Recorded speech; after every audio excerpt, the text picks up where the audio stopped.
Hey everyone, welcome back to Rob's Daily Classics. Found this 1990 C4 convertible in Missouri on Craigslist. Let's go check this another C4 out. This car here is on Craigslist, which is kind of always a fun place to buy cars because it costs you $25 to put an ad on Craigslist, right? On Facebook, it doesn't cost anything, and that's why you have so many scammers on Facebook. But there are always scammers on Craigslist too, and this person gives a backstory that kind of invites that it might be a scam. When somebody says they're selling the car because of a sickness or illness in the family, that's normally a scammy kind of flag. But if this was a scam, I'd probably price it for like $4,000, not $8,000. So he's pricing this car under market a bit. If it was my car, I'd probably price it for $10,995, and get down to like $8,500. So he's pricing this car for $8,000. And if you brought cash with you, and if you can pick this car up for like $7,000, I don't think it's a bad deal, even with 124,000 miles. So my three areas of criteria when I look for cars on Daily Classics is originality, condition, and price. Originality from how the car appears. Original paint is always a positive. Original condition, windshield, things like that. Engine bay not being monkeyed around with. Originality, condition, and price, and this car has all those three criteria. So hopefully the backstory on this car is truthful and is something that you might want to investigate. Car was posted just 3 days ago, and what I like about the C4, the C4 ran from 84 to 96, and the early edition 80 in the 80s weren't as desirable. 1990 was the beginning of a new gate for the C4, in my opinion.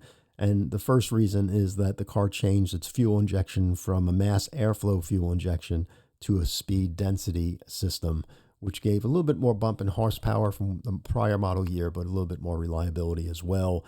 It had a driver and passenger airbag, I believe by that time. It had a new digital and analog dashboard that can cause you digital and analog problems as well. But, that's all part of the wonder of owning a C4. You're going to be wrenching this car and working on this car and finding out there's a lot of gremlins and electrical gremlins, especially on any C4 that you buy, right? But it's a good looking car, I think. And the seats were updated as well for 1990. And of course, 1990 was the first year of the ZR1. And when Chevrolet bought a Lotus in the UK, they created the ZR1, which this car has no reflection at all because it's just a base Corvette. So anyway, it's a nice looking car. In the photos, it's really not much to dive in because it's in a shed, but looks a little dusty. Again, paint looks to be original.